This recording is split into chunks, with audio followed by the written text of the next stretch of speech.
Ladies and gentlemen, thank you for joining us on another episode of the Talk Zone.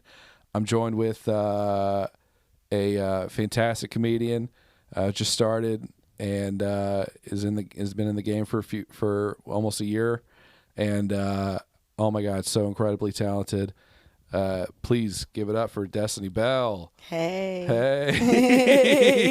What's going on? No. See, I just see like clips of podcasts because I'm not really a huge watcher of them, but I just see like, the viral stuff, and that's all I really know about podcasts. But I've listened to your podcast, like I said, and I like, you just have like real fun conversations with people, and it's interesting. Well, thank you. I appreciate that. Who can I ask who you listen to? Well, I told both the people that I listened to it anyway. Oh, so I listened to Danny Hucks. Danny. Yeah, the last one, and then I love Danny so Corey. much. Okay. Yeah, I mean those guys are like, I was surprised that they were even like, yeah, let's do it. Like I think I asked them once, like, when are you doing it? And they were like, yeah, sure, of course. Yeah. And then I think both of those people ended up, we had to reschedule because something or other came up, it was like rain or storming or whatever. And then I was just like too chicken shit to be like, so when do we want to reschedule? And so I never asked until both of them were just like, are we doing this? Like, come on, let's go. I'm like, oh, you still want to do it? Okay. Yeah, comedians, they love to talk. Yeah, they love talking about themselves. Yeah. Of course. Yeah, I get it. Why do you think I'm here? No one ever just asked me to talk for an hour. Have you done a podcast before? Is this the first time? Oh, actually, I did do one, somewhat of a podcast with Jay Wall. Oh yeah, Jay Wall. Never Say Die. Yeah. Oh wait, he recorded a podcast at Never Say Die. Mm-hmm. Okay, that's at one point, yeah. That's such a cool spot. It is. I love that place. I kind of like work there behind the bar and stuff. So. Do you really? Mm-hmm. Oh shit, I didn't know that. Okay. So you used to work in marketing, right? You are in real estate now, and you do bartending, and you're a comic. What do you like checking? Are you checking like the list of things that you? Yeah, it's just a long laundry list of things. Yeah. And then I call myself lazy sometimes, and people are like, "Wow, you really do like a lot of stuff." Like, I'm a real estate agent. I'm a property manager. I manage property, so I'm basically a landlord. Do you really? Yes, that's why I can be at all these open mics all the time, because I'm making that passive income. You know what I mean? Oh, I see. Wait, sort of passive. Do you own properties too, or? I own my own home. You own your purchased own. Okay. a home, sold it to myself. No way. Did you really? So yes. you facilitated the whole deal and everything? Yep, wrote the contract myself. I just got my license, and then about 6 months later, I hadn't really sold anything. I said, well, I might as well test it out on myself, right? Yeah. So I just sold. I was looking at houses I was ready to buy. It was during the pandemic, so it was a great time to buy. Yeah. So I bet. Yeah, you got locked into that. Yes, I did. Was so that I got 3%? Is that what it was? 3.5%. 3.5%. Damn. Mm-hmm. Okay. And now I've mine's probably gonna be like gained 11 like or something. Almost $50,000 in equity, a little bit more. Okay. What does that mean? Like how much you? Yeah. What does equity mean? If you purchase a property for one price, like let's say you purchase it for $100,000. Yeah. And inflation. Yeah. So now the house in this market is worth $150,000. So now the equity is. That's how much money that's how much value that you now own, because the property itself is now worth more than when you bought it. Yes, and that's why ownership is key. Oh shit. Okay. Yeah. I mean, we were talking about that today. I was just telling you, I was looking at a house, me and my girl, and they were talking about how like, like the difference between home owning and renting is like, the thing about renting is like, that those prices are always going to go up. Like you might make more money, but also because of inflation, the cost of rent just keeps going up. And so, whereas if you have a mortgage, like it's a fixed rate, like that's not changing. So like if you make more money, you are probably going to end up over the long term having a little bit more of a cushion, because you're not paying any more and more. It's what it is, unless you refinance. Basically, yes. But of course, there's always property taxes. So yeah. I do have a relatively low payment for where I'm living and Yeah. the condition of my home and everything. Okay. I'm paying probably like I'm paying under $700 a month Okay. to live in a house. $700. Are you serious? Mm-hmm. $700 a month? Less. Oh, okay. Less, You're like, you're paying $700? Yeah. Holy shit. So, okay. But it does go up sometimes because of property taxes, because the value of the home goes up. So Yeah. sometimes property taxes is higher, but then it goes up and down and things like that. Yeah. But it doesn't change drastically as much as like, your landlord can raise your rent like 10% every year. Right. And they It's usually $2,000 will, a because month why now. wouldn't they? Because everybody else is paying that rate. Right. Yeah. No, I totally get that. I love that, like, the government's like, we're getting paid regardless. Like, it doesn't matter how much your mortgage is. Like, your taxes are going to be based on the value of the home, not how much your mortgage costs. Yeah, and that sucks, and that's why a lot of people end up losing their homes. Yeah. Even after they paid them off, because they can't afford the tax bill. Because you have to pay it every year. And when you own your home straight out, you just have to pay it every November.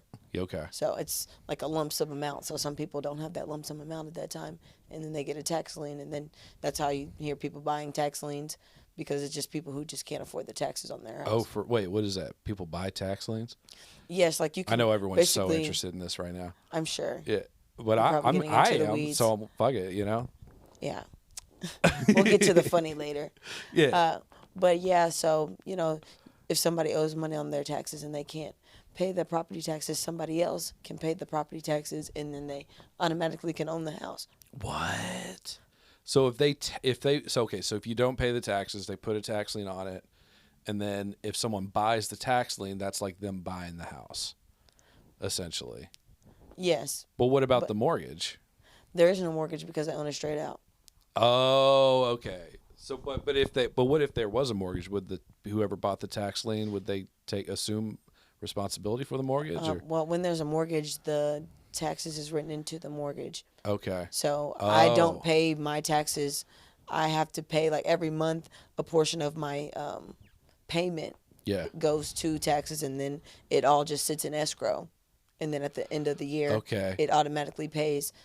Same for like the homeowner's insurance and everything like that. One of the middle-aged ladies I was talking to this morning said something about escrow, and I was like, I've never heard of that. Yes, I've heard of the term escrow. It's a shame that they don't teach people this kind of stuff. It's really. I know they don't. I'm 34. I have no idea how to buy a house. I'm like, what do you do? Yes, and I've seen just. The statistics on just young people that just don't know what to do. Yeah. And people that know don't teach us, even though like most of our parents own property. Right. At least mine did. Yeah. But I had to learn all this myself. I end up, like I said, I did work for a marketing agency. I went to U of L. Right. So I had a marketing internship. Is that wait? You went to U of L for school? Mm-hmm. Okay. And graduated in 2020. What was your degree? Marketing. Oh shit. Okay. Yeah. Right on. Yeah, so I did a marketing internship at a real estate company, and that's how I learned everything about real estate, and I was only like 19. No shit. Or 20. Okay. And I learned everything that I know about real estate now from there, and then now my mom got into it, and we have our own company. Shut the fuck up, really? Yes. Oh, that's so cool. In the span of like 6 years. No way. Yep, so one internship can change your life. What do you, can I ask for 20, 26? Is that? 26, yeah. 20, that's pretty good, right? I've said it on stage. Oh, have you? Okay. Nice one. Appreciate you listening. Yeah, okay. That's tight. Honestly, that's so impressive. I mean, when I was 20, I think when I turned 27, I was like, my life is in shambles. I got to move back home. Like, I went to go live with my mom at 27 because I just, life just deteriorated, and I'm just like, I don't know what I'm going to do with the rest of my life. Oh, I'm just a good talker. My life's in shambles as well. I just carry it well. Yeah. Okay. Well, good. Well, that's important. That's really what it means to be, successful in America. You just got to be able to talk a good game, and people are like, this person looks like they're doing all right. That's half the battle. Yeah. Well, that's cool. All right. Well, I'm glad to hear that. So what's that like working with your mom? Because I feel like I would be, I would never work with my mom. She's out of her fucking mind. No, I'm just kidding. Wait, hang on. I forgot she listens to every episode. No, you're not. You're correct. You're fine. You're perfect. But yeah, that'd be difficult for me. It is difficult. Yeah. I don't know if I'm going to tell her about this podcast now that I'm talking about her. But it's good and bad because she supports me in ways that no other boss would support somebody. Mm-hmm. Like, I've gone through my, financial hardships and things like that, and she's covered me in ways to make sure that my business keeps running because my business runs smooth. Okay. Makes her business run smooth at the end of the day. Yeah. So, but these are things that if I worked for somebody else that they would not do. Okay. So those are the benefits. But also the other part is that she's my mom. So when I'm doing things that she doesn't agree with, she doesn't always talk to me as if I'm an employee and more of a daughter, which is, she's like, why do you always do it like this? You should be doing it like this. Basically. Yeah. Of course, she's a black mom, so way not as nice as how you say it. Completely different. But, I do love her to death just in case she listens to this. Love her to death. And I'm grateful that she's doing this because she was a business owner. Really? My entire life, she had her own business and where she supported herself. She didn't really work a full-time job. Yeah. Basically for the first 15 years of my life. Okay. Until she realized that me and my brother didn't appreciate her, so then she just went back to work.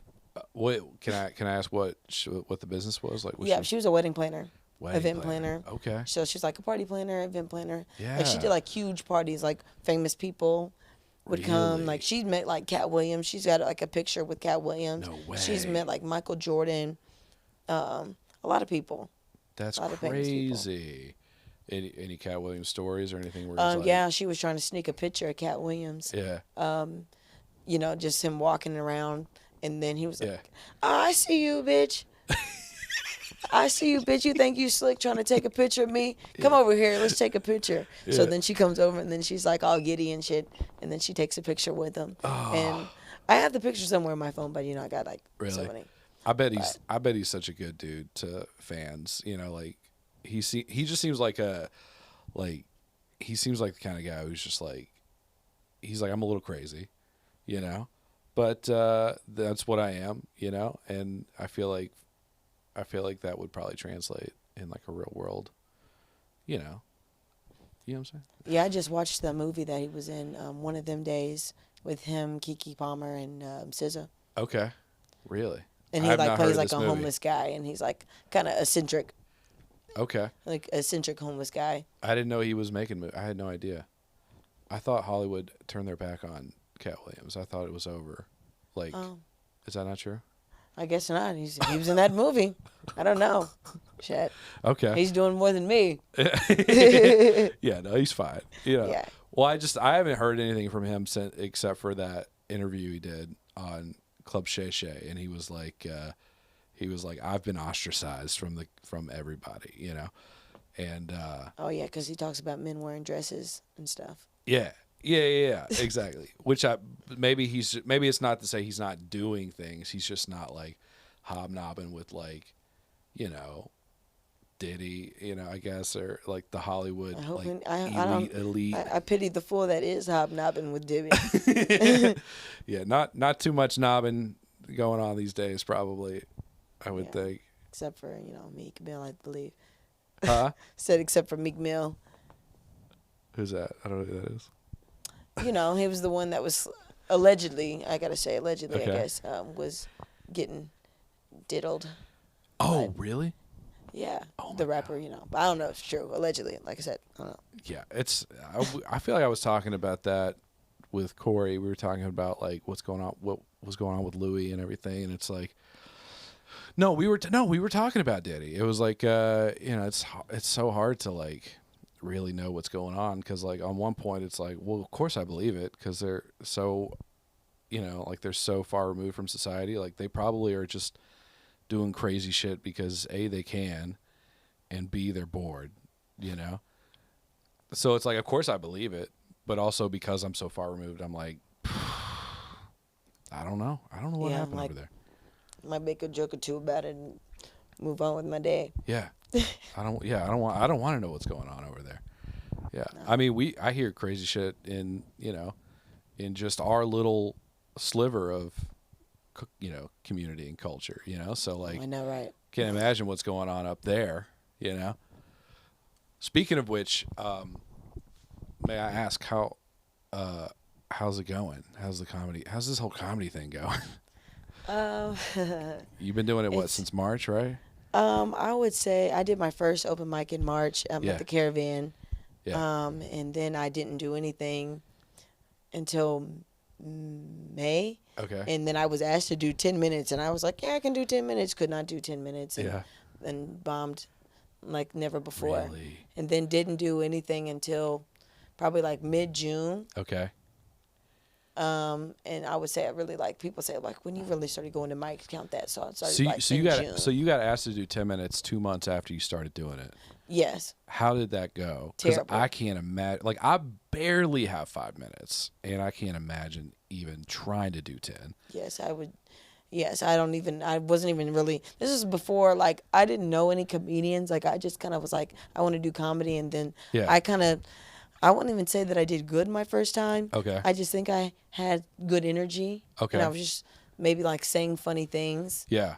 But not really telling jokes. I'm pretty sure I saw you the first time you did comedy, because I feel like I remember you saying, or somebody introduced you like the first time doing comedy, and then you went up there and people were like, "Holy fuck, she's great." Right? Yeah. Do you remember that? I do. I remember it going that way. Yeah. And I felt like, I was on top of the world and da-da-da-da. Yeah. And then I started actually talking to the comedians. They were like, you don't write jokes. But, I get that. I'm right there honestly, with you. I am glad that I developed a good relationship with some comedians. Yeah. That I can actually get really good advice from and bounce ideas off of. Okay. That really were just telling me, harsh truths. Sure.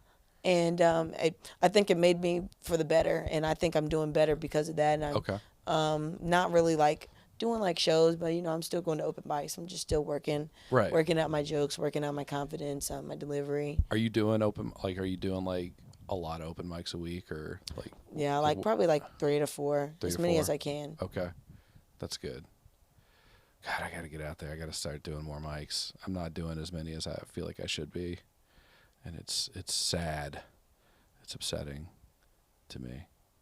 Well, I mean, money talks and bullshit walks, so I already know. That's why I've been missing. I used to go almost 6 days a week until I started working my part-time job. Okay. So.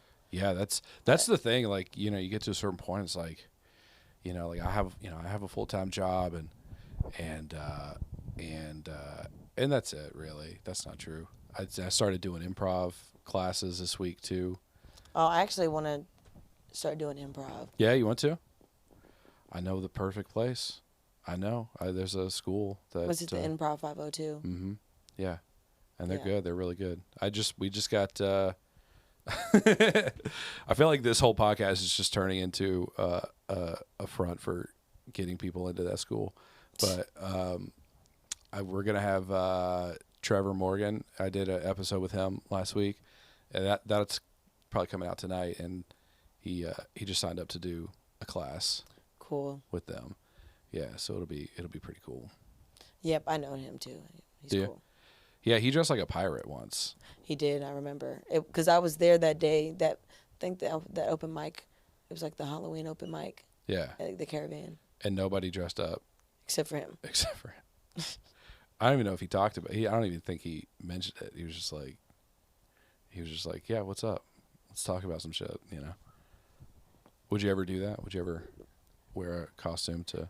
Oh yeah, I mean, I did my first open mic hosting at Never Say Die. Okay. And I dressed up. Oh, for real? Yeah, I dressed up as I was like Marlon Wayans from Don't Be a Menace. Okay. I know, it was a really goofy outfit. I know the cover art of that movie. It's like a squirt gun, right? Yep. I had I think I had brought Nerf guns, and I was just shooting everybody to call them on stage. Okay. Is that it? I've never seen that movie. Is it? It's a very. I would think it's good, a Wayans right, movie, so it's very. It's a very goofy movie. Okay. I love a goofy movie. I love Wayans. The one for me was Major Payne. That's the one I grew up on. Was Major Payne. Have you seen that one? I have. I'm not like I feel like I could Chris, probably like have my like black card revoked for like a lot of the movies that I haven't seen as a black person. Can I ask what that like what are the black card movies that you're like, oh, I can't believe I haven't seen that one? Let's see, what's the one that I haven't seen? Because I probably have heard of none of them. Well, I mean, I after a certain point, I was getting clowned so bad I had to start watching them. You know, okay. I think one movie that I haven't seen. Luckily, I don't think any black people listen. To your podcast. No, they don't. Yeah, don't worry about it. I'm probably in the safest space I've ever been. This is such a safe space. I don't think I've seen Poetic Justice. Okay. Let's see. I know about Poetic Justice. I haven't seen it. Like there's like what was that one? Boys in the Hood. I saw that one just a couple years ago. Okay. And that's like a staple black movie. You know what's? Can I tell you what? Fucking J.D. Vance is on Joe Rogan. Be like, I love Boys in the Hood. Like, shut the fuck up, dude. Oh, yeah. You piece of shit. Like, oh no, it's a great message. Like, bitch. That's goofy at most. Get the fuck out of here. Okay. Yeah, Boys. Yeah, Boys in the Hood. You say you haven't seen it. I have. I've seen it recently, but it was like one of those movies that like everybody had seen when they was like a kid. Okay. And I was like, I was watching, Disney Channel and shit. Like, but life comes at you fast for some people, I guess, because I wasn't really watching like R-rated movies and stuff. No, like, would you say you're a big movie person in general, or is it just like, I was just really a sheltered kid. I just was really sheltered. I grew up in the church. Like my mom, she worked in the church. Okay. So Baptist church or? Yeah, Baptist. Okay. Yeah. Same. So I went to church like 3 days a week. Mm-hmm. And I didn't really even listen to like rap music or anything until like maybe like I was like 12. Okay. Like I listened to like, stuff on the radio, but like I didn't even have like a phone until like I was in like the 8th grade. Okay. So like I was just like really sheltered, just really sheltered. Okay. Are you still like churching it up, or what's the? I mean, I love the Lord. Yeah. Shout out to God. Shout out, Lord. Yeah. But I don't like go to church all the time, but my mom still works at the church. Okay. So I come there sometimes, but no, I mean, I don't know, ever since COVID, like, just churches, it was different. Like I was actually like going to church right before COVID and stuff like that. Oh, wow. And I kind of just like stopped going, and yeah. It's just kind of just one of those things I just haven't really gotten back into. Yeah. But it's not like a rebellion thing. Like, fuck that. I don't need that shit anymore. Like I'm over it. It's more just like, I'm just not there right now, but maybe one day, Yeah, basically. Okay. I love that. And is she pretty like cool about like whatever, or is she? Oh yeah, she doesn't like pressure me to go to church or anything. Like she listens to Joyce Meyer a lot, and she sends so like every morning for like the past like 10-15 years she listened to Joyce Meyer every morning. Okay. And she would send me a lot of her podcasts, or not podcasts, like her sermons like and stuff the like that. Motivational. Yeah. And I never listened to them, but I actually listened to one this week for the first time. No way. And it was just about like all the things that she'd been through, and like just it's like she would just lay at night and say like, I'm gonna be somebody one day. I'm gonna be great. Yeah. And it's funny because I think that too. Yeah. So I think that, and I think I'd tell my mom that, like, like I feel like I'm really gonna be somebody. Like I don't know what it is. It might be real estate. It might be comedy. Yeah. I don't know what it's gonna be, but I'm gonna do something great. It's like whatever realm you can be great in, that's where you want to go. Mm-hmm. I totally feel that, and that's a great. Honestly, like that's such a great perspective to have. I feel like I'm like, there's like a little guy that's like in me that's like, man, you could be great. You could be great. But then there's another guy that's like, you're full of shit. You're not going to be great. And then the other guy's like, well, I mean, we could just try to do some shit and see if it is great, see how it goes. Maybe it is good, Yeah. And then it's just me hoping to get good at some shit for a long time, So if you just are like, I'm gonna, like, I feel like there's like a self-fulfilling prophecy there going on. Like if you're going to be great, you're going to be great. Yeah, and I'm definitely I'm packaging this shit up really good. It really sounds like I'm like the most confident woman in the world right now. It's Yeah. I'm listening to you repeat it back to me. I'm like, why am I sound like that bitch right now? Honestly, I feel like I'm talking to Joyce I'm Meyer not, right now. But I mean, there's people who might listen to this and be like, she's like the most unconfident person. She thinks she sucks. She this and that. But I'm very hard on myself. I'm very hard on myself because I know I can be great. So I did a set, like I did my first hosting gig on Friday. Oh shit! This Friday? Yes, at the Caravan. Okay. And I did. Was that that was the Jamie show, Jamie, right? yeah, Jamie Udley. Shout out to him. I appreciate the opportunity. Hell yeah, dude, that's so fucking cool. Yeah, and I think well, the first show was good. The second show, not so great. Really? But was it the crowd or was it? It was. I would say more the crowd, just because we all did really good the first show, and then the second show the energy was a little down, like the crowd was a little bit smaller. So that. 2 shows in the same back to back in the same night. Okay. Yeah, which is my first time doing that either. Yeah, I've never done that. That's crazy. But the first show, my family had came. They support me. My family. I probably get like the most support out of any comedian I've ever seen. Like my family. If I invited them to every open mic, they would almost come. At least my mom. Really? Okay. My mom's only seen me once so far. Yeah, my mom's seen me almost every time I went to the Caravan. She's been there. No way.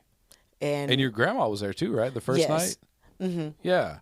How's she feeling about all this? Is she like? I tell jokes about her actually. Yeah. But I warn her, but she's a really good she's a good sport for sure. Okay. Because she is a very prim and proper lady. Okay. And she doesn't curse. I've only maybe heard her curse like maybe 2-3 times in my entire life. Really? Okay. She, every time I'm going through something, she's like, pray. And, like she's a very devout Christian woman. Mm-hmm. And she, is a very strong woman. And okay. Talking about the things that I talk about on stage, yeah. she couldn't even fathom talking about them in private, the things that I say in public. So, right. Do you think there's a little bit of like that probably makes sense, right? Like if you're, like if that's the upbringing, like it's probably like really liberating to talk about it on stage. Yeah, I think like, like you've heard of like PK's Preacher's Kids. Yeah, PK. And like how, I'm not gonna say anything about myself, but they say that they're like they can be crazy, they be freaks or something like that. Yeah. Like, I'm a PN. I'm a preacher's nephew. Oh. So it's not exactly the same. Yeah. But I kind of get a little bit of it. But like I'm like grew up in the church, but I wasn't the preacher's kid, but I was basically a church kid. All my friends were church kids. We were all church kids, but we all were only there essentially just because our parents were there all the time. Right. And we just became like friends because of that. Okay. And those are like still like my lifelong, like, like at the end of the day, if I see these people, I'm going to be like happy to see them and be like, oh, I remember all the good memories we had. Yeah. And we're not like that close, but we'll always have those memories of like the sleepovers, the summer parties. And we were all like, it was like 4 of us girls and we were like the closest of friends for like my entire like high school career. Okay. And that was great. Wait. So did you also have like high school friends though too? Barely. Like, barely. Barely. Really? Yeah. So I was actually lucky to have those friends because I really didn't have like any other like super close friends in like school. That's interesting. Okay. I talk about it. Like I got bullied a lot. Of course, people probably think I'm joking, but I got bullied a lot. Well, that's why. I don't think it's because you're doing comedy like. Oh yeah, something's wrong. Something terrible happened. Yes. Yeah. Terrible. But so like, I didn't really like. I had like acquaintances because I'm a cool person. I can talk. I'm funny. Yeah. And like if you look at my yearbook, it's like you're funny. Like that was like the consensus. Oh. For me, like I was just like one of those people that like, oh wow, like I'm talking. I sit next to her in class. Like she's cool actually. Like I thought she was like weird. But she's a pretty cool girl. Yeah. She's actually she makes us laugh, and then that's why I had terrible conduct grades. Great grades in school. Yeah. But I feel like there's like a bit there, like everyone writing in your yearbook, you're funny. It's like what they were really saying is like you were surviving. Yeah. Because right, like you're like how am I going to survive? I got to be funny. Exactly. I was like, to distract people from like being mean to me, I'd make them laugh, like throw their ass off. You know what I'm saying? Yeah. Like then I'm like, damn, I don't even want to talk about how the bitch don't got eyebrows because she just made me fucking laugh about it. Shit, I don't even want to make fun of her no more because I would make fun of myself. If I make them laugh, they won't punch me in the chest. Oh yeah, nobody was beating me up. No, they was beating me up with the words. No. Yeah. No. No, sticks and stones. No, they wasn't throwing no damn stones. I would have. Yeah. I threw a desk at somebody one time. They was no talking way. shit. Yeah. Yeah, sticks and stones don't break my bones, but I throw a motherfucking desk at you. Yeah. Sticks and stones will break my bones, but a desk will give you a concussion. Yeah, for sure. Yeah, and I did that, and I like went off on the whole class. They were trying to like gang up on me. Yeah. It was like the last week of school, like our senior year. Yeah, okay. And like they all tried to like gang up on me and stuff like that, and they were just like an unruly class. You know how those film classes are like unruly. What class? English. It was an English class. Oh yeah. And like they were all just like rowdy ass English classes. Like just talking about me and all that, and I'm like, I'm not about to sit in here and let y'all talk to me crazy. So then I just like basically clowned everybody in the whole class. Yeah. Said fuck all y'all, threw a desk and left. And then I went to the office and I said, and I'm not going back in that class for the rest of the school year. Believe me, I'm not going back in there. Yeah. And I didn't get in trouble. I cussed out the teacher. Really? The whole class. You cussed out a teacher and didn't get detention, nothing. Why not? Were they afraid of you? Because people felt probably pity. They probably felt bad for me. That was like, this bitch is gonna be the first black school shooter. They didn't know. They didn't know. They didn't know. Oh my God, that's hilarious. Are you doing that? That's funny. No. You should be doing that. No. Oh. I think isn't there a black? I thought there was. No, there's probably not. I don't know. I mean, if you dig deep enough. Yeah, regardless if there was or was not, there's enough white shooters where no one's gonna bat an eyelash when you say that. Oh yeah, they're like, oh, a new one. Yeah. So were they just like? Do you think it was just like you were just like it was almost like you were the villain of the class? Like people are they just haters? Is that what it is? You think or? I don't know. I mean, that's I don't know first because of all, that's I was fair. sheltered, I'm like, right? Why didn't they like you? Why do you think they didn't like you? I don't know why they. I wish we could have him here. I wish we could have him right here to ask. But I'm glad you say that because we got right through this door. Come on in. No, I'm just kidding. Bully number one. Yeah, it's like some Springer shit. But I would say, like I said, I was sheltered, so I was kind of like I was a little corny. I was a little lame. Okay. And I think that, and I always wanted, I always like to be funny, but I wasn't as funny as I am now. Like I was like a little corny. I get that. And well, right, because you're growing up in the church, like you're living through that society, and then you got to go in and be in a whole other society. Like I had a little bit of that, like because I grew up in the church, also like I was never comfortable cursing, right? And so I was the last person in my class to start cursing, and everyone would be like, hey, say a curse word. I'm like, no, I don't want to do it. I don't want to do it. They're like, why not? No, that was never me. My mom cursed. She just, okay. We was cursing Christians, I guess. Okay. But that is a podcast title for you. Cursing Christians.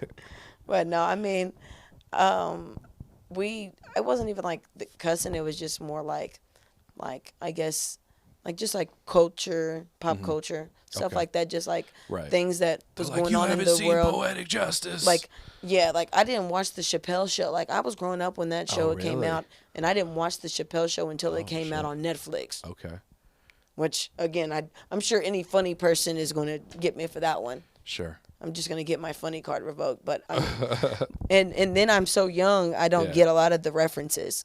Okay. Sometimes. Like Rick James or. Yeah, I mean, I get them, like they're funny, but like it's like some of it that I get. Have you seen it? Have you seen it now or? Yeah, I watched. Okay. Yeah, I definitely had to, catch up on the times. Yeah. Okay, I got you. That makes sense. Yeah, I mean, I hope no. I mean, certainly no comedians are doing that right now because that'd be fucked up. Doing what? To be like, oh, you haven't seen this movie, or you haven't seen this show. Oh yeah, no, people do that all the time. Really. What the fuck? Do you? Well, let me ask, because this is actually something I always like to ask comics that come on. Do you? Because I'm actually surprised by the number of comics who I'll talk to, and I'll be like, "Who do you like?" And they'll be like, "Oh, I don't really listen to stand up that much." And I'll be like, "What the fuck? No." So let me ask you that: Do you listen to stand up at all, or is it? Oh yeah, I love stand up. But I don't. I wouldn't say like I watched like. I'm more like was a mainstream fan of comedy. Okay. Like, yeah. Of course, like I love like Cat Williams, Right. Bill Burr. Same. Yeah. I mean, I think I have a wide range. I like Adam Sandler. He's up there on my top 10. I went to see Sandler him too. I went to see him when he was here. A couple years ago. Here in Louisville? I went by myself. It was amazing. I had a great time. Oh yeah, I was he just was telling like somebody. doing his songs. He mainly was just like doing his songs. But I like. Yeah. I mean. Did he do the one with the bass guitar? You know. Yeah. Just based off that, right? Basically, I mean, he did something with the guitar for sure. But I saw him in Indianapolis last year, and it was like fucking. I was like, I was like, oh, he's one of the best working comics out there, and nobody knows it. It's crazy. Yeah. Well, the people who bought tickets know. Yeah, people like. But yeah. I mean, I'm not gonna say I think he's like the best, like for me. But I like his like style of comedy. I like, but I also, I'm a fan of Kevin Hart. I think that Kevin Hart, he's great. He was one of the, the OG Kevin Hart. Nobody can say he was. It was undeniably funny as shit. Do you think he's fallen off a little bit, or? I mean, I feel like who am I to judge?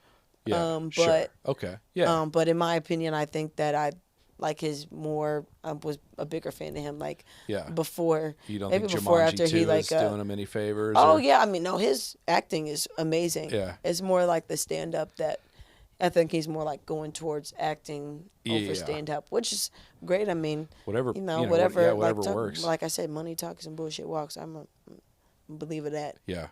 But what does that even mean? Because I mean, like, the money first time you said it, I was like, yeah, totally. Like, I mean, at the end of the day, you're gonna go where the money's going, right? Right. Oh, so, I see. Yeah. Like, you're not gonna, you love comedy, right? I do. But you're not gonna go all the way, 3 hours away and not make any money if you're like a working comedian. Yeah. Like money talks. I see what you're saying. Bullshit can go the other way. Okay. Yeah. I see what you're saying. So like he's making money doing these movies. Where like he might not sell out in a stadium now because he's not really doing that much stand up. I mean, he probably would because he's Kevin Hart. Maybe he himself recognizes it's like taking a little bit of a dip, and it's like sales are down. Maybe I'll start doing some other stuff. Yeah, but I mean, he's a great businessman. Yeah. Great businessman. Absolutely. Anybody else you're like, this is my favorite? Oh, Dave Chappelle, of course. Okay. He's actually my birthday twin, so I gotta love him. Is that right? Yeah. No way. He's my favorite for sure. Okay. I saw him in Lexington a while back. Me too. I was there. Were you really? Mm-hmm. We were probably at that same show. Yeah, and Donnell Rollins was there. Yeah. Yeah. I love Donnell. I think he's one of the funniest dudes out there. Yeah. I'm gonna be honest with you, and this is maybe a little controversial. I kind of like Donnell Rollins more than Chappelle. I've been to each his own. Yeah. Yeah, for sure. Okay. That's all I'm gonna say. I was trying to be like. I was trying to. No, I'm not a man. I'm not like these guys. Oh no, you gotta like. Yeah. I'm not. I'm very laid back. Plus, I'm a little bit stoned. So. Is that right? So I'm chill. Okay. I don't fight people on their opinions. Like you can think what you want to think. Yeah, absolutely. I hate people that fight people on their opinions and try to get people to change their opinions. I hate those people because they're so annoying. It's like, who gives a fuck? Yeah. I feel like somebody I'll talk to, and that's one of the things about working with like developers is, they have like egos about like bullshit. Like what's the best platform to develop on? I was like, shut the fuck up. Like they're like dying on these hills. I'm like, nobody. The one that works. Yeah, whatever. I'm a very practical person at the end of the day. Yeah. But I am a woman, so I'm emotional. Okay. But I would say I'm like 50-50 practical versus emotional. Yeah. I usually just start out emotional, and then after the emotion dies down, then I get real practical. Okay. Then you get okay. Well, that's which is you have to find the balance. Yeah.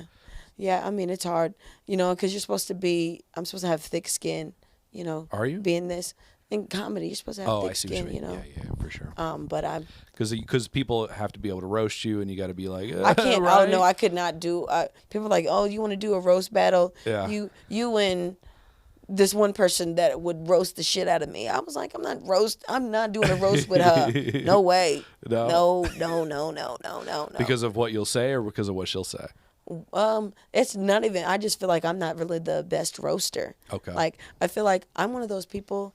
And I think this is like me, like maybe stereotypical, but the woman in me, like I will go for the jugular, like they're like, oh well, your shoes are dirty, and I'm like, oh, that's why your dad left you when you were 6 years old, and you thought he was gonna get cigarettes, and then he left you for a white bitch, like it's never fair. I always go too hard. Yeah.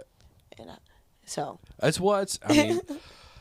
I'm with you though. Like, I mean, I'm not with you because I actually feel like I would love to do a roast because for that same reason. Like, I feel like it would be because I think first time I ever did stand up was at a person's birthday roast, and really? And I was like, oh, I'm destroying these people, and they're loving it. They're eating it up. I told a guy, one of my dear friends, I had a roast about him, and I was just like, I was like, your teeth are so fucking tiny. And it wasn't even like,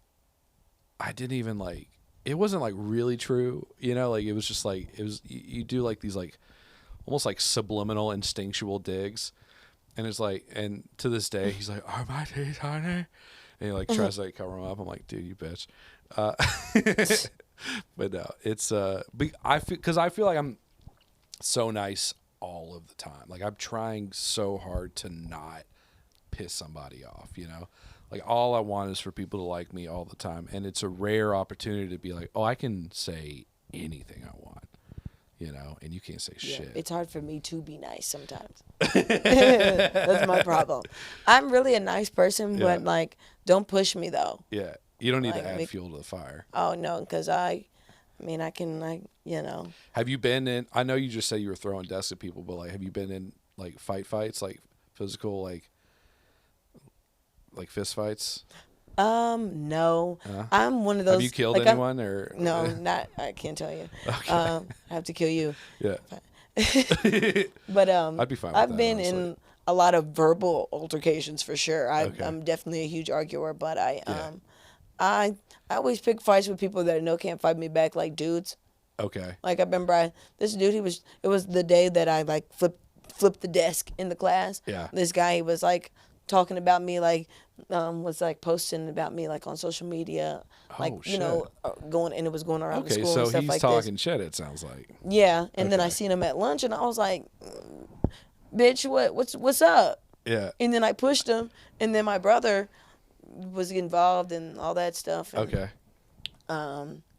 He basically just pushed me off of him because he was acting like he was going to try and fight me back, and I'm like, oh yeah, he hit me in front of all these motherfucking people. You know what I mean? Like, try it if you want to, bitch. That was the kind of person I was. I was like, I'm like, if you want to try me, especially if I know you're a dude and it's gonna make you look bad, like it's probably manipulative. You're just calling dudes bitch. Yeah, like, and then there was another guy in college. I ran track in college. Okay. And he was on the track team, and we always would get into it all the time, like just like I said, verbal altercations. It would always be guys that would always try me because the bitches knew. Okay. That's untrue. That's untrue. Like, the bitches did not know I argued with them too. We need to move on. Yeah. But do you think with the dudes they're like? Do you think it's like if they're fucking with you like that? Like, do you think it's like a thinly veiled like attempt to like pick you up or something? You know what I'm saying? That's what everybody says. I'm like, but this isn't middle school. This was like college, And he was acting like he was trying to fight me. Okay. And I'm like, I don't know. I feel like, I don't know. Are you trying to fuck or fight? And I thought it was a fight. It was definitely fight. It wasn't giving fuck. Interesting. He just had a problem. Yeah, I just had a smart ass mouth, and I'm not gonna let anybody talk to me any type of way. I don't care who you are. Yeah.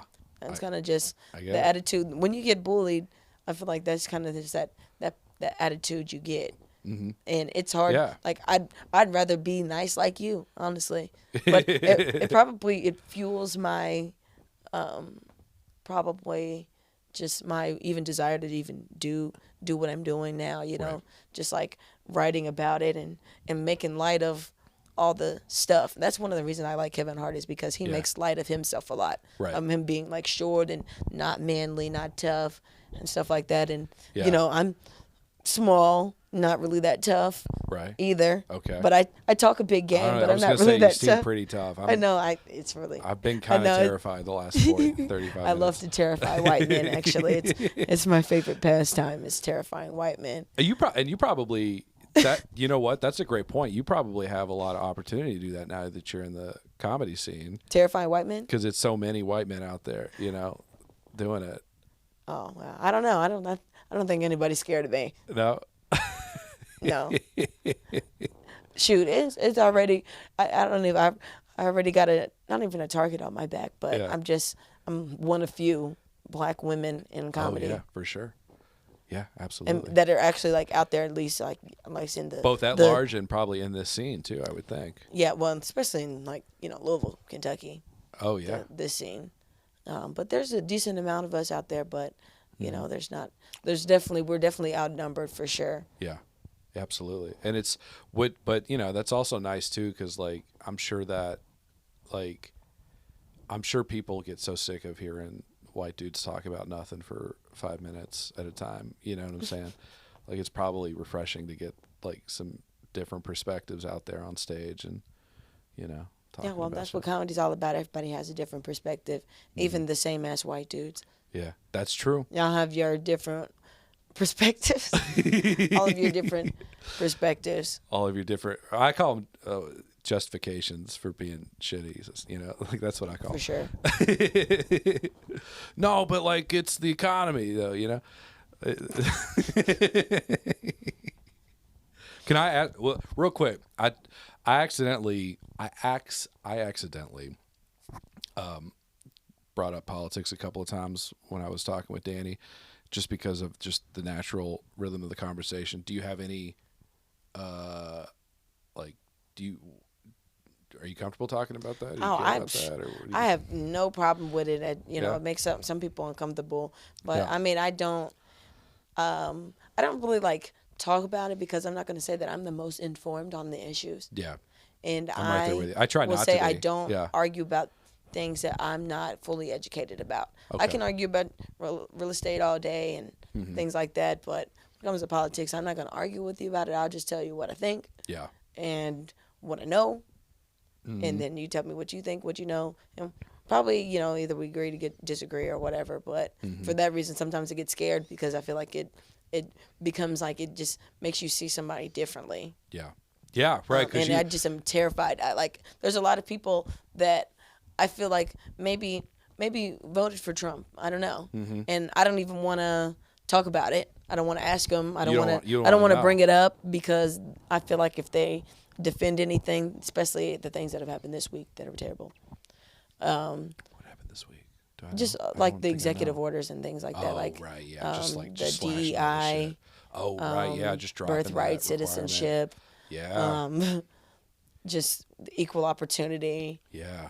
Civil Rights Act. Just getting rid of all this shit that people, needed to help move our society forward, It's just like, we don't need that shit anymore.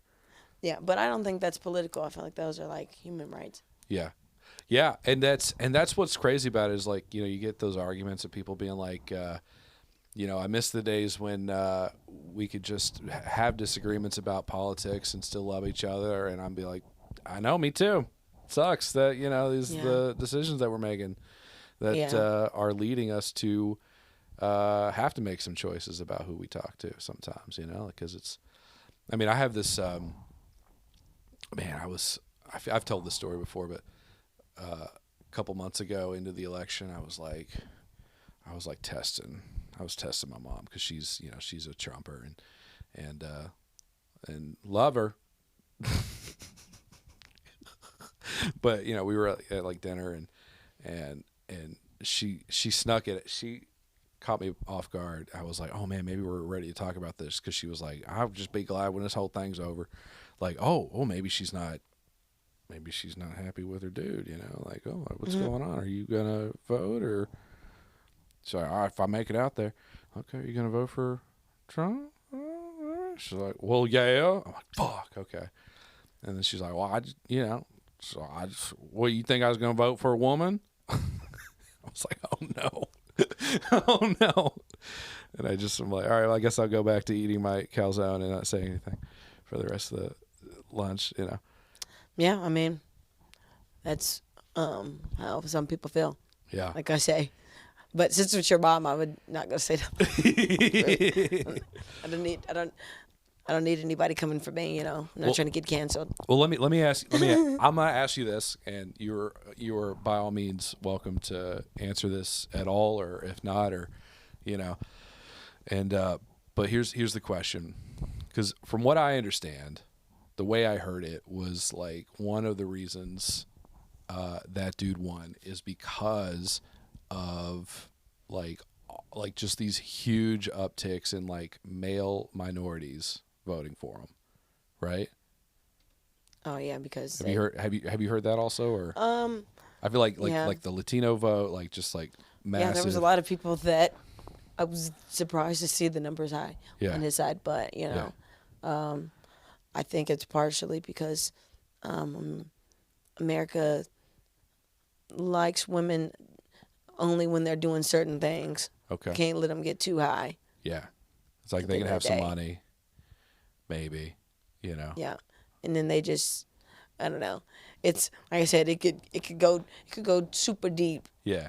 It could go super deep. We could get super deep into this. I feel like the only way we're gonna ever actually be able to elect a woman is she's got to be like fucking Roseanne Barr, like it's got to be like the most conservative lady who's just like, who has to like constantly prove like, no, I can like fuck some shit up, like I feel like that's how it's gonna go. Yeah, who knows? I don't know. I feel like, well, no, I'm not gonna say that. Well, other than all the things that people didn't like about Hillary Clinton, she's a very smart lady. That's true. Like she's very smart. But of course there was just the other things, and then that other people didn't like, of course. Yeah. But she made it far. She did. Further than a lot of people. She did twice. Right. Yeah, that's true. But probably was one of the most powerful women in America. Right. Yeah, for sure. I mean, vice president, right? I mean, that's probably higher, one would think, Well, yeah, of course. Yeah. Okay. But in, most people's eyes, people think about her. I think she's like the, I feel like she's like the first, right like, she's like the first, like, woman to, well, no, Sarah Palin, I forgot about her. Oh, I forgot all about her. Oops. I've been trying to forget. Yeah. She just fell off the face of the earth, man. Yeah. I think her daughter got pregnant and fucked everything up. I don't know what happened. Her daughter, Jamie Lynn Spears, or something. Oh. I don't know. That's good. That's funny. Can I ask you this? Just kind of back. I've been wanting to. We were talking about movies and black card movies, and I wanted to ask you this just for my own understanding. Would you consider Meteor Man one of those movies? Meteor Man? Yeah, have you heard of Meteor Man? Who's in that movie? It's what's that guy's name? Robert Townsend. He plays he's a superhero, right? Living in a black community, right? And he fights this gang called the Golden Lords, and it's just a bunch of dudes with like bleached hair, Oh, no. And I haven't seen that. I'm not a huge superhero fan. Okay. I'm like, I really only watch Bill Cosby's comedy. In it. I don't know if that helps. In it? That probably doesn't help. Oh God. Bill Cosby's in it. Oh boy.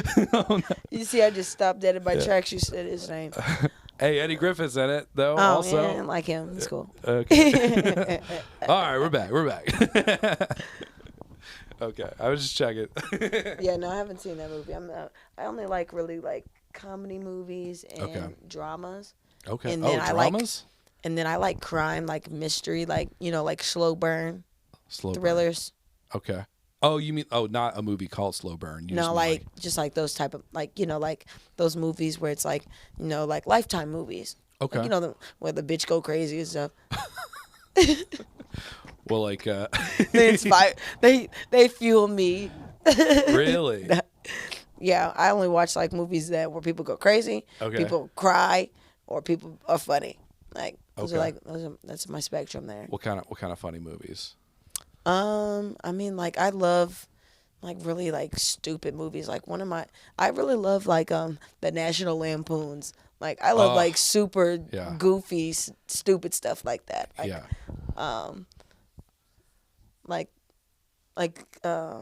I don't know. I mean, I love so many movies. Yeah. Like honestly, Will Ferrell, he is one of the funniest people out to see in a movie. Like if I see him, Adam Sandler in a movie, I'm definitely gonna watch it. Yeah, me too.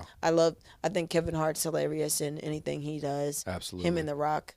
Like I love like Jumanji. Like I like, Did you watch Red One with the Christmas thing or? You know what I'm talking about? Is that who's in that? The Rock. The Rock was in that one, yeah. And what was he in that with? Like Ryan Reynolds. I want to say Kevin Hart was in that, but maybe not. Was it Ryan Reynolds? Oh no, he was in that. Was that the one where? It was Chris Evans. It was Captain America. Was in it.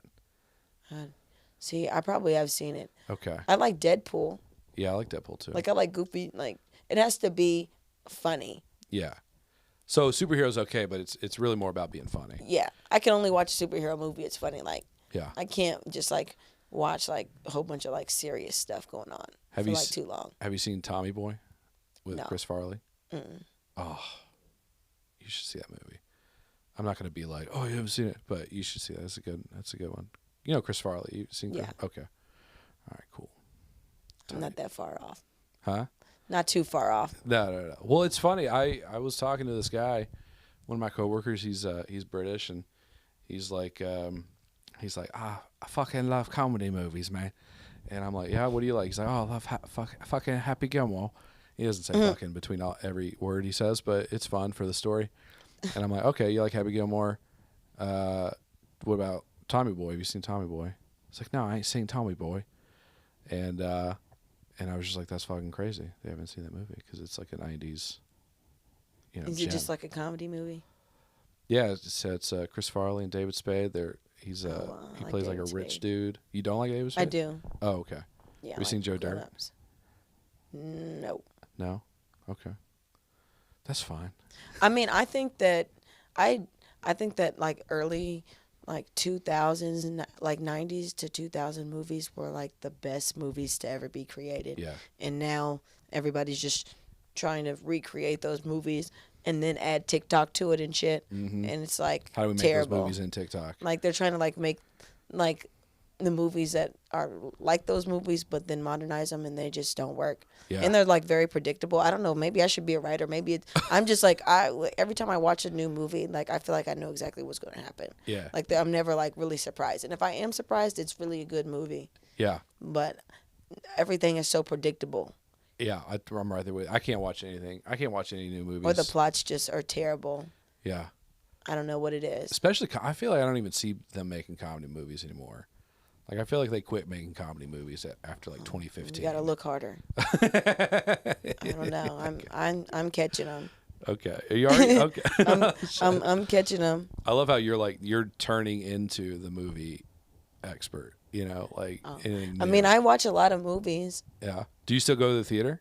Yeah, I just went to the movies by myself the other day. No, you didn't, really? Yeah, to see the movie with Keke Palmer and SZA and Cat Williams. Yeah, I wanted to see the movie, so it was after open mic. I just went to the movie by myself. No shit. Yep, it was a good movie though. Enjoyed myself. I love going. Reclining to the movie seats. Theater. Huh?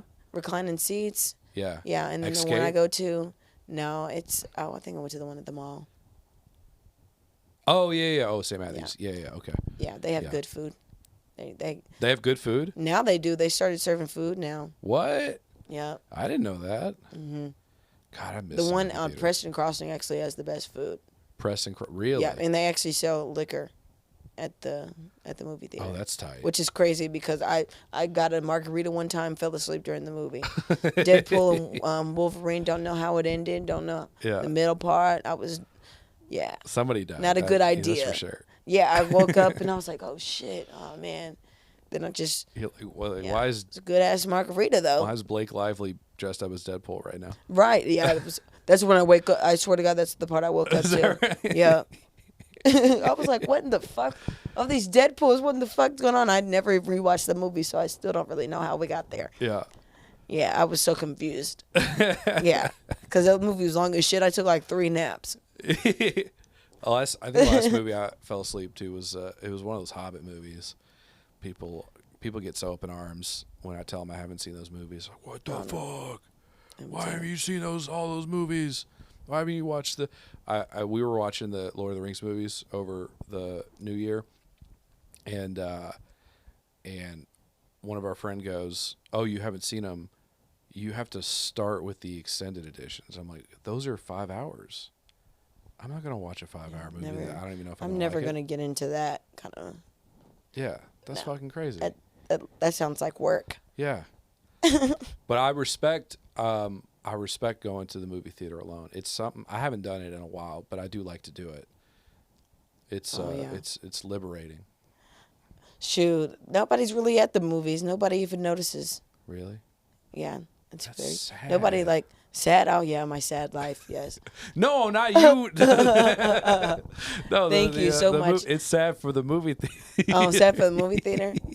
Yeah, I mean, I went. No. I went to the movies. I've been to movies with people recently, though. Yeah. Yeah, I went to see Nosferatu. Oh, was it good? I'm so mad. I don't fucking go to see movies anymore. That movie was goofy. It wasn't supposed to be, though. My filmmaker friend said it was incredible. Really? Yeah. That's very unserious. I actually one day somebody was talking about Nosferatu at an open mic, and then I just decided to spend my first 2 minutes of my set just giving a synopsis of the movie. And do they show the dude with the teeth, like the bald? Because it's based off of an old movie from like 100 years ago, right? I heard. So do they show the bald dude? Is there like an homage to the bald dude with the sharp teeth? I guess that is Nosferatu. I guess. I don't. I think so. I guess it's a very sexual movie. That's what I. Oh really? Yeah, it was freaky. Okay. I was like. You're like, thank God I went to this movie alone. No, that was the one I didn't go to. I should have went to this movie alone. I should have. Yeah. No, it was a funny movie though. I enjoyed laughing about it because it was like it was kind of like an exorcism like movie to me. Mm-hmm. I'm probably like I just am very uneducated about the background of Nosferatu and all that shit, but it seemed like the bitch was like possessed or some shit, but then it looked like she was getting fucked. So I was like, is she like getting possessed or is she coming? I don't know what, I didn't know what was going on. It was a little bit of both maybe. Basically. Yeah. I figured it out. Towards the end, it all came. And so did she. Yeah. Exactly.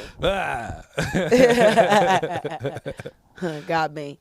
But it was a very interesting movie. I mean, if you probably know more about what was going on. Luckily, I watched it with somebody that knew what was going on. So I was like, what is happening? I'm going to tell you right now, literally what I just said. That's all I know. I've never seen the OG movie. All I know is from SpongeBob. When it was the one episode where Nosferatu was flicking the lights and it was like, stop it, Nosferatu. And that's all I knew about him. And I was like, oh, well, this is going to be funny, I guess, because SpongeBob. Yeah. And it was funny. I was the only one in the movie theater laughing, though. Isn't that a bitch when you're the only one laughing? I was like, these fucking lame-ass people, they don't think this is funny? Yeah. I did that when we saw John Wick. I think it was the fourth one.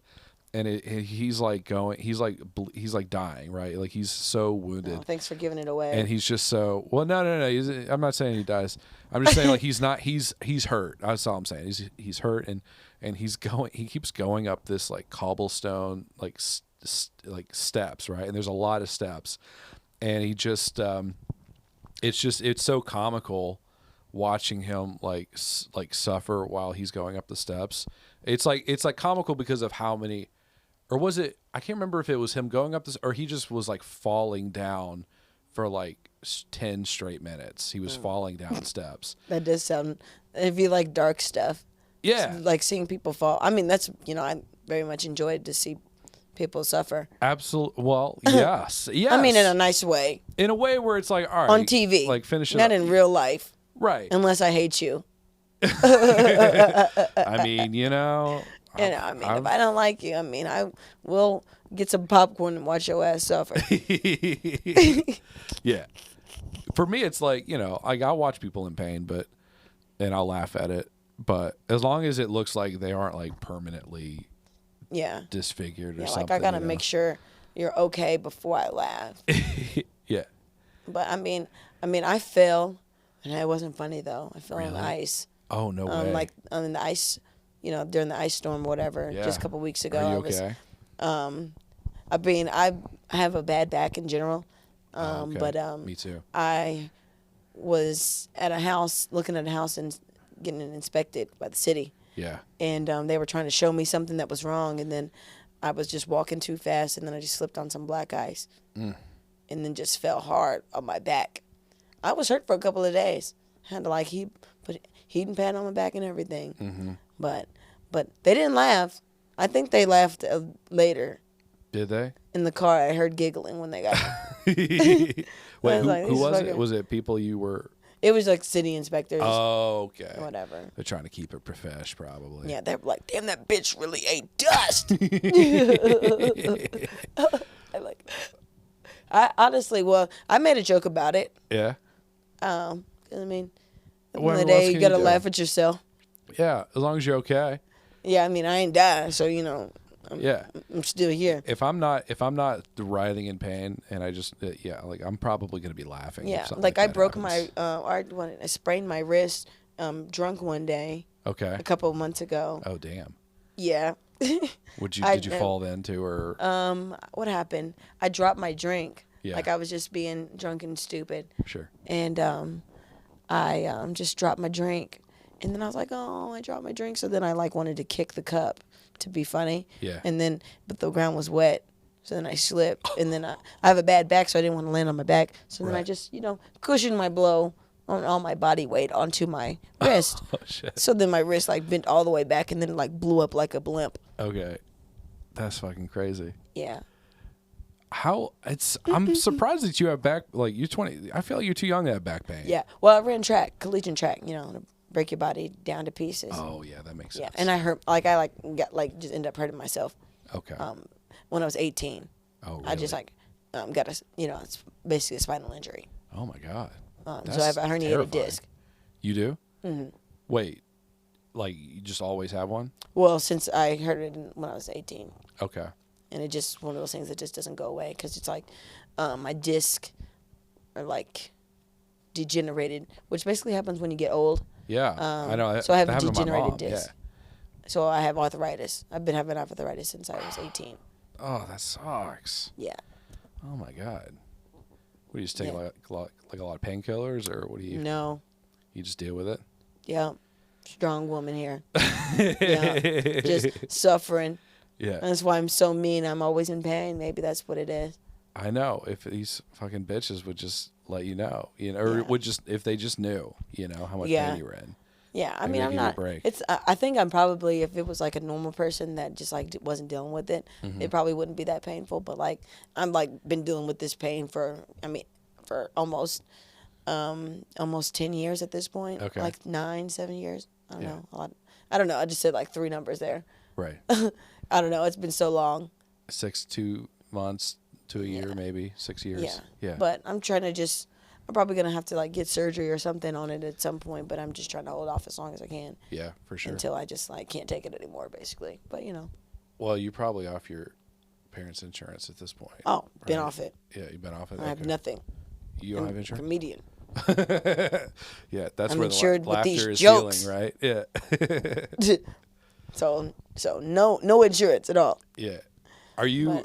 Would you ever would you ever start touring other cities, driving other cities to do shows, or is that the goal? Yeah, I would say. I mean, I want to. I used to really want to act. When I was in high school, I actually went to YPass, their acting camp. You've heard of YPass, yeah, right? I know about YPass. Yeah. I was gonna actually try to get into YPass and everything like that. Yeah. And then I was in their camp or whatever, and then I was I didn't really have a lot of confidence. Mm-hmm. And I saw myself on camera, and I was I don't think I could really see myself on camera. Okay. I was always very dramatic and stuff like that, and and always just like drama. Yeah. And I enjoyed like learning the monologue. Like I memorized the monologue, performed it, and everything. Oh, That no was like shit. part of Okay. the requirements of the campus. You had to like do a 1 minute monologue. Yeah.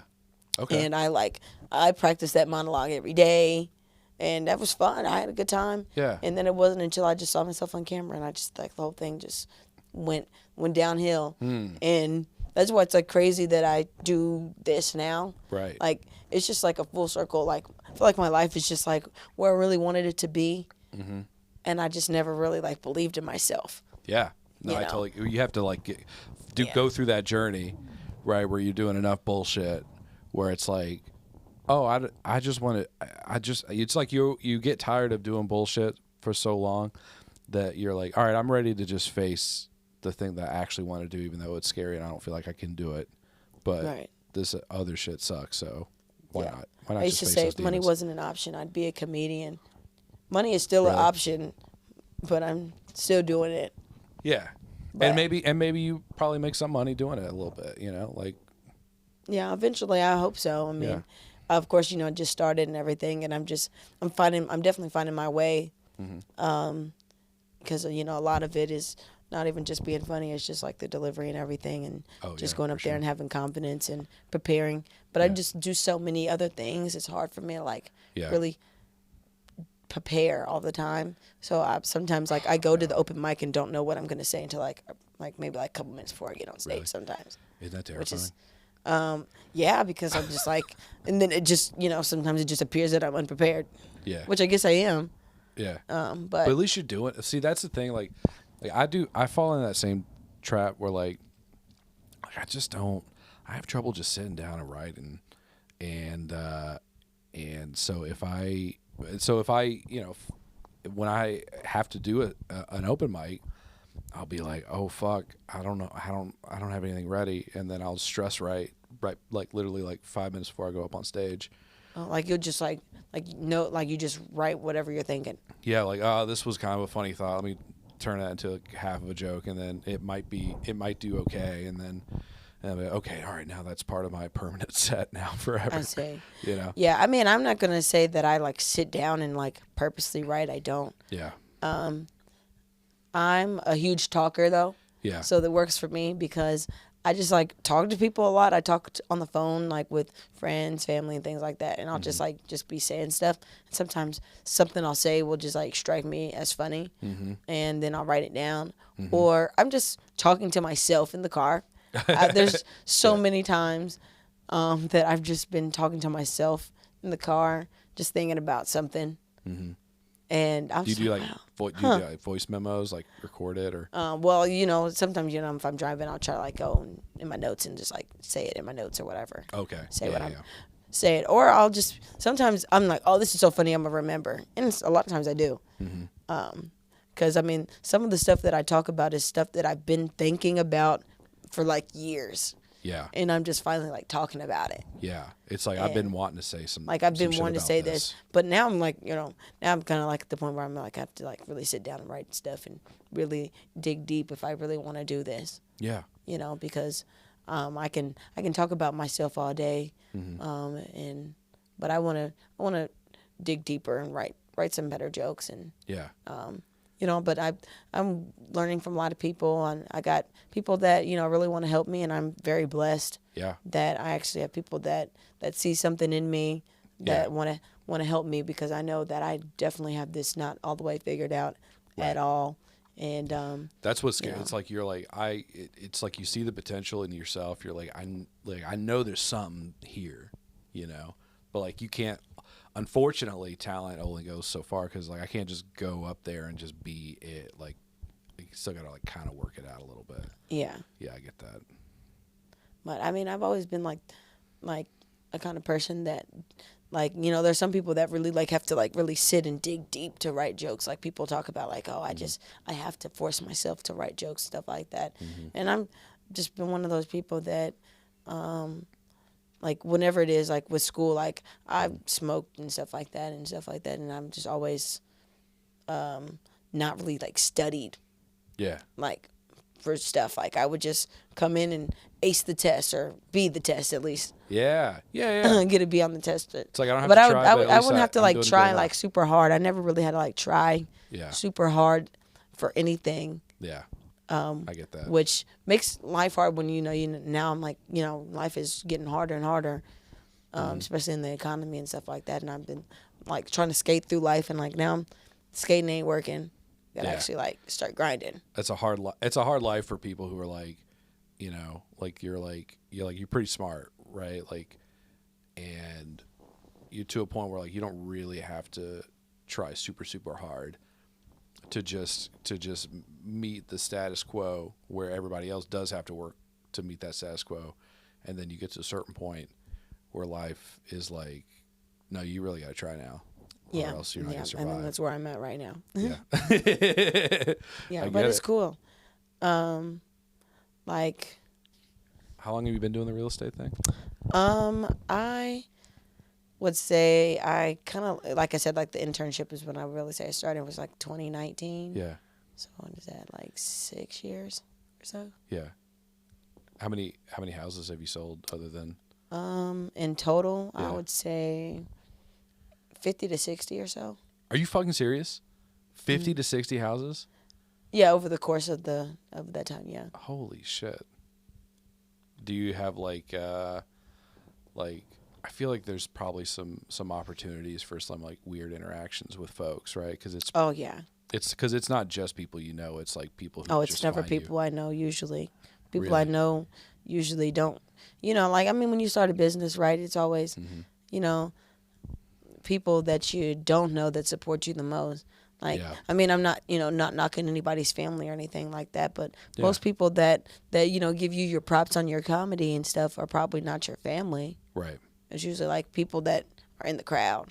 Yeah. That saw you and be like, hey, like your set, Those are the biggest ones where people like you don't even know are just like you're the shit, and that's super validating because you know that there's not like any kind of agenda behind that other than they just wanted to let you know that they liked you. I talked to my aunt. I was like, I feel like you only think I'm funny because you love me. She was like, I said, you being funny has nothing to do with my love for you. I promise you, if I didn't think you was funny, I'd tell you. And I was like, I believe you. I believe you. Yeah, I'm not going to sit here and say I'm like the funniest person out here, but I think that I'm doing good for my time, for the amount of skin I have in the game. I'm working towards something. Well, the thing that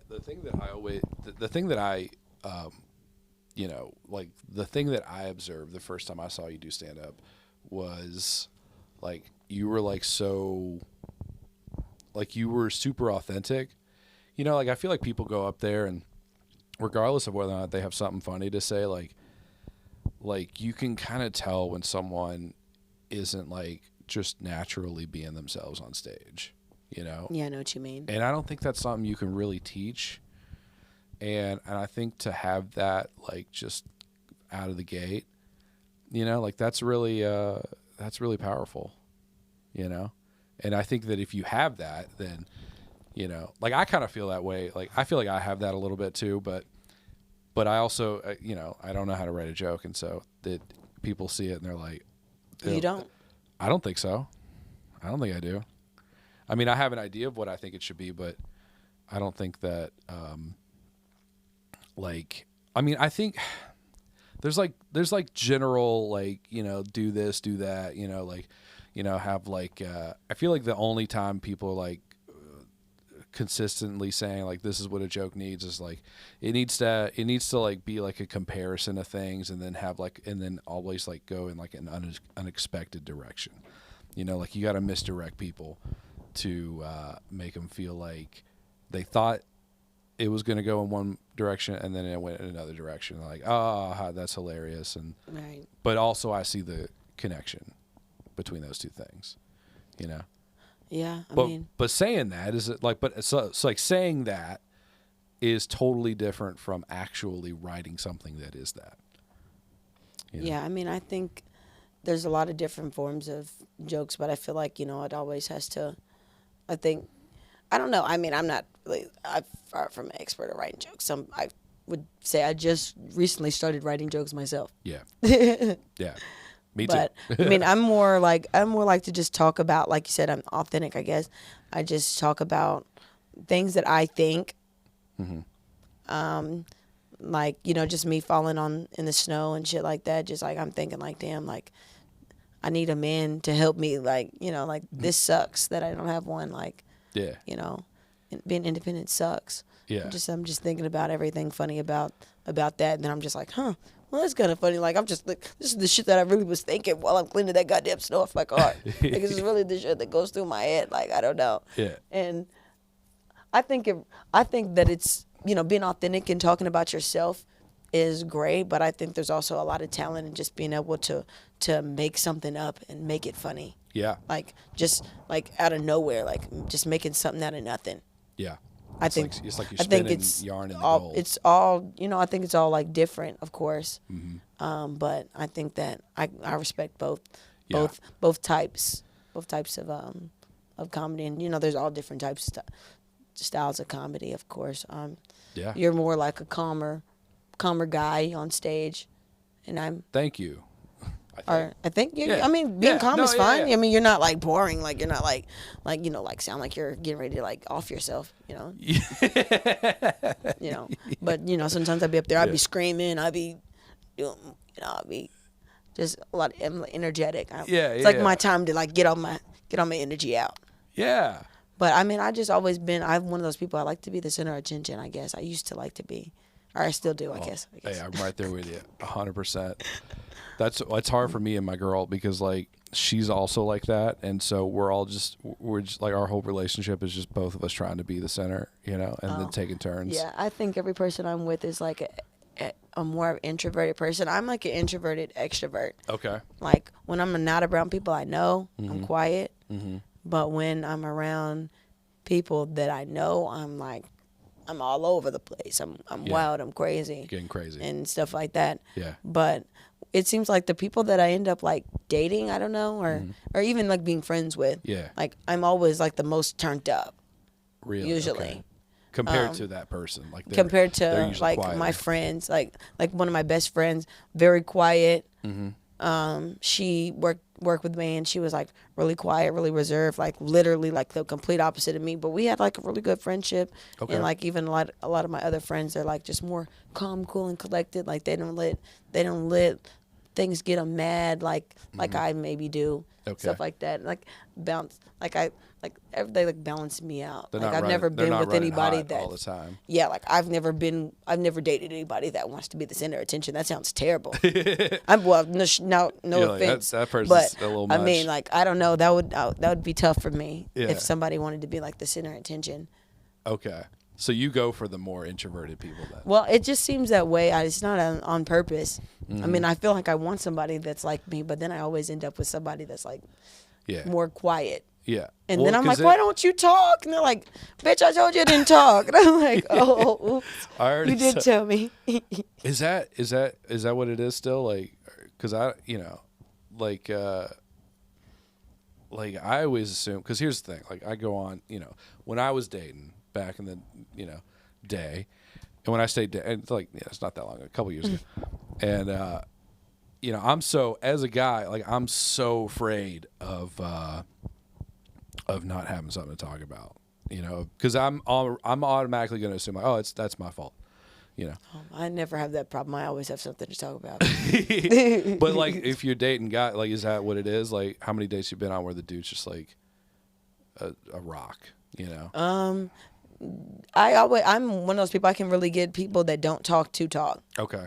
Like I mean, at the end of the day, I think these people are like more extroverts, but I can like bring, or introverts, but like I can bring it out, and like I'm gonna make you talk. Like like I'm one of those people. Like you gonna talk, you gonna be around me, you gonna talk, we gonna talk, we gonna have a conversation. Yeah. Well, you're not gonna just sit here and be a rock. Yeah.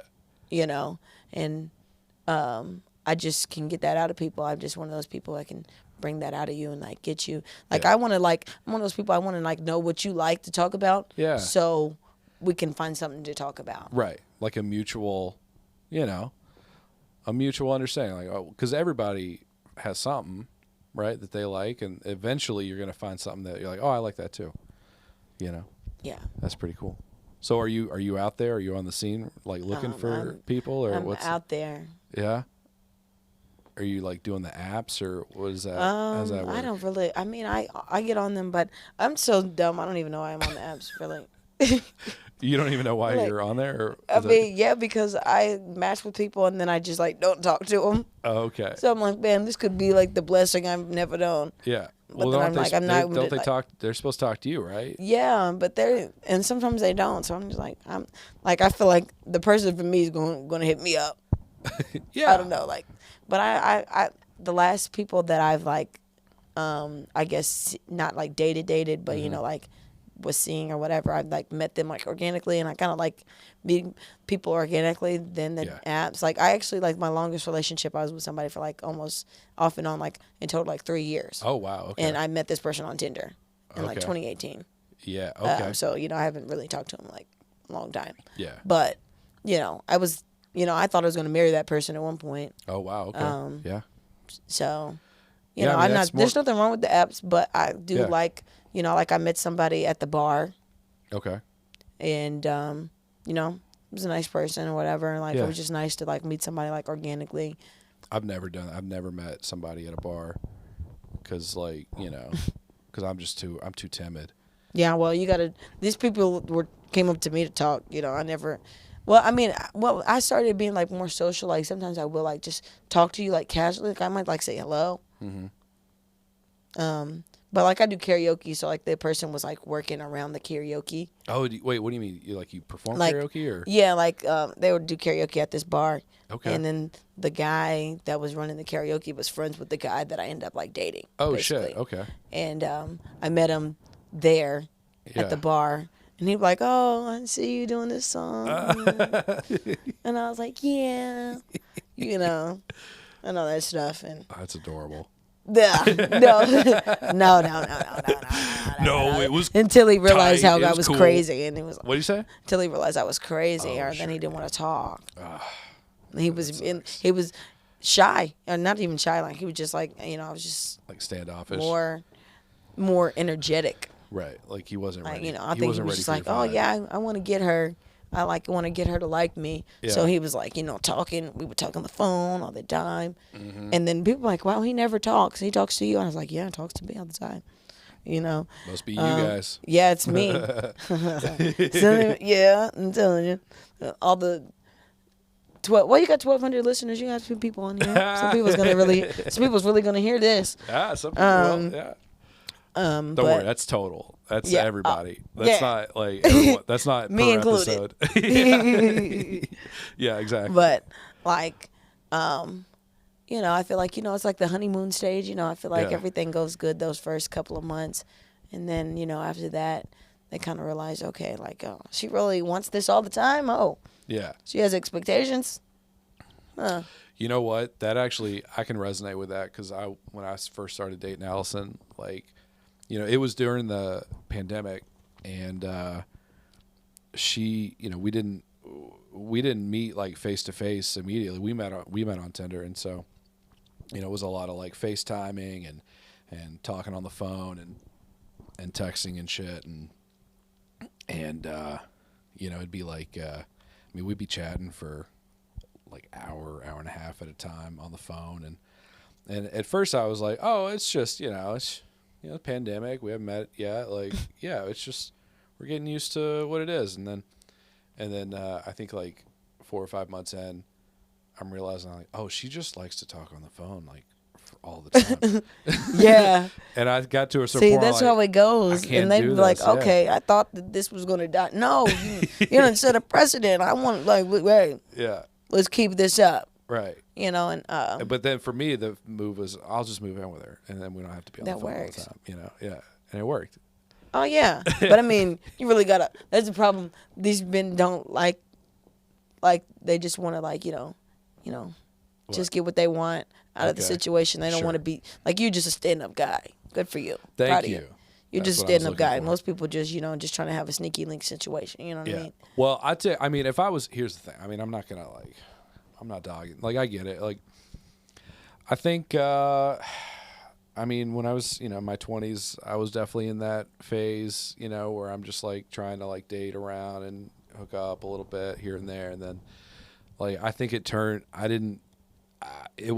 probably didn't change until I was 30, where I was like, I probably need to like settle down with somebody. Yeah, that's kind of where I'm at. I'm about to be 27 this year. Okay. So I'm like, like all the fun games they're, I guess, just fun, I guess, but not even that fun to me. Right. Because I'm just too emotional. Sounds like you're kind of already over that a little bit. Yeah. Yeah. But, I'm like, I'm trying to, be, and married. Like I said, I thought I was going to be married to that one person. Sure. And so I already like kind of had that expectation. Like I had a promise ring and everything. Like, no way. And what is that, like a prenuptial intent some to marry? cheap ass ring from Zales, like really. Pre-engagement or? Yeah, basically. But okay. I never got proposed to. Okay. I'm glad. Everything happens for a reason, though. Yeah. I was really very young. I mean, I was like 23. Oh wow. So I was like, I'm acting like that's so much younger than I am now. Sure. But I don't want to be. 3-4 I don't want years, to. that makes a difference. For sure. Man, that after you turn 25, something in your brain shifts. Mm-hmm. That's what they say. Yeah. I think it's true. I think they call it Saturn's return, is where you get to this point where like you're like, all right, I'm tired of just fucking around and having fun. Like, you start really thinking like, oh, I'm about to like get old enough to a point where like I'm gonna start missing out on shit if I don't tighten up. Exactly. So that's kind of where I'm at. Like, if you don't want to if you want to play around, like, mm-hmm. not going to do that. Maybe I will for a little bit. If it's get bored, I get bored sometimes. Yeah. But I'm just trying to like really just like focus on what's really important and like, my future. Yeah. Which is important. I don't think fucking around is even smart anyway. Right. It's just a waste of time and energy. But it sounds to me like you got a lot going on. Like, you're probably going to be successful one way or the other. Yeah, I'm not. I just know it's really one of those non-negotiables for me. Yeah. I've already made it this far. What, making money or? I mean, whatever. I mean, and all you mean the money thing. though. I see what you're saying. But like, I mean, like, I'm gonna, I'm just gonna. I mean, I can't really say about the marriage thing. I might end up being a nun or something. Well, no, because I'm still gonna do comedy. Never mind, I couldn't be a nun. I couldn't be a nun. No, I couldn't. I'll just be a cat lady. I already got 2 cats. I'll just get more cats. Oh, hell yeah, okay. And then those would just be my partners. Yeah. Who knows? You're not a dog person? I mean, I could have been a dog person. Yeah. But the way my fence situation was set up in my house, I was like, oh, I'd have to take this dog outside. Oh. So I guess that means I'm not a dog person. Yeah. Well, it's so much work to have a dog. Yeah, I'm like, no, I just want to, like, keep you on the brink of death. Yeah. Just want you to be barely alive. Like, yeah, you don't have to do too much. Well, I feel like the thing with cats is, like, they don't care if you were there or not, Yeah. Whereas, like, mine do, I think. They, really? whine. They whine and stuff, but they, like, bother me when I'm asleep. Okay. So I don't let them sleep in my room, which I don't think I don't think that's too wrong. I mean, I need my sleep. Yeah. I need my sleep. I think if and you then set they just that like boundary, whine. do it, yeah. I tried, and then they just whine at night. They wander my entire home. Like I'm the one that's really in captivity if you think about it, because I'm the one who's got to lock myself in my room. Yeah. But it's only for a couple hours at night. Yeah. And they just want to they want to make sure I'm all right in there, I guess. They're like, you good? But I'm really good at ignoring them. Sleeping through meows, it's like white noise to me. Yeah.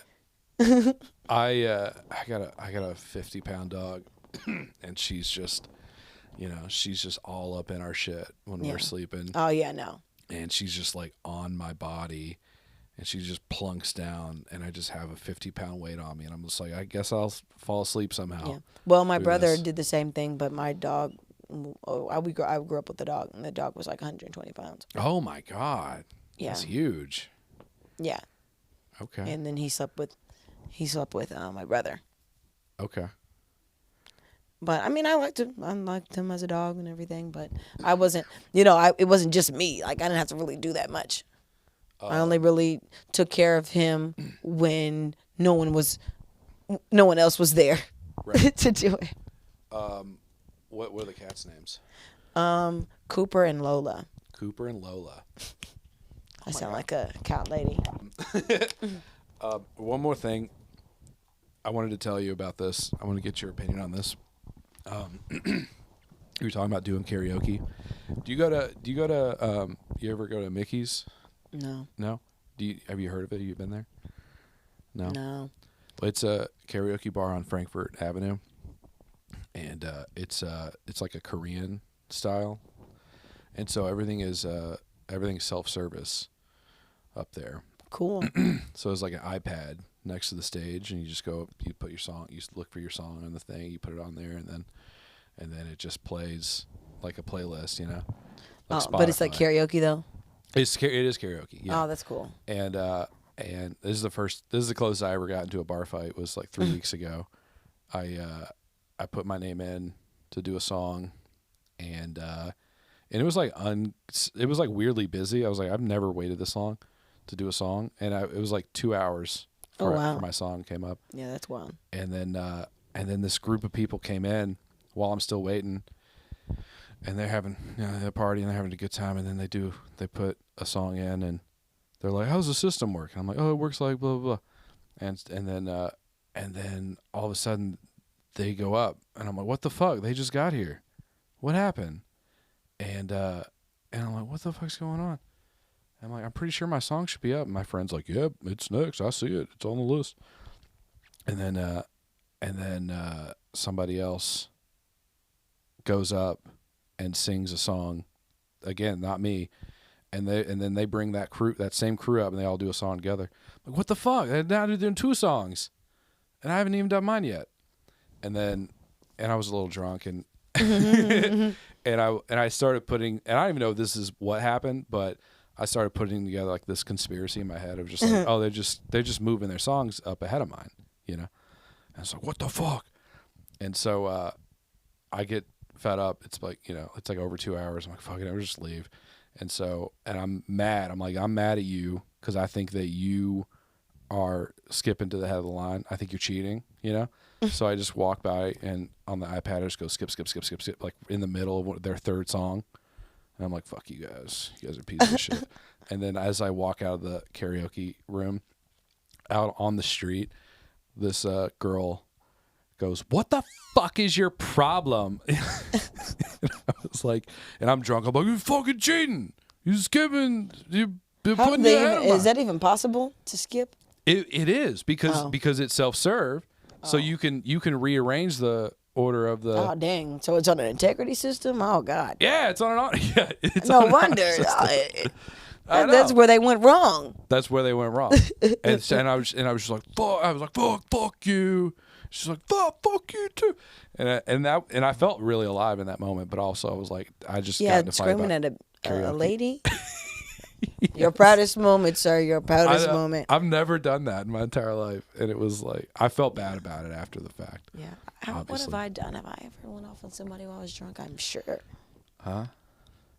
Please tell me you've gotten into something worse, so I can feel better about it. See. No, I'm not a huge fighter.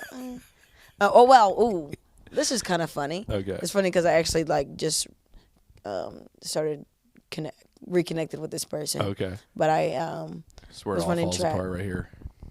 What happened? I was in college. Okay. And I was on the track team, and this other guy that I was messing with was on the track team. Okay. And then this girl had came. She was in high school. She was like a recruit. Okay. Like she was like they thinking about like giving her a scholarship or whatever. So she came and practiced with us. Okay. And I think it was like her birthday, and she had just turned 18 or whatever. Okay. So then, of course, I'm 18 myself. So I had just turned 18, and we're drinking. There was enough people over 21 to get everybody drinks. So then we all go out.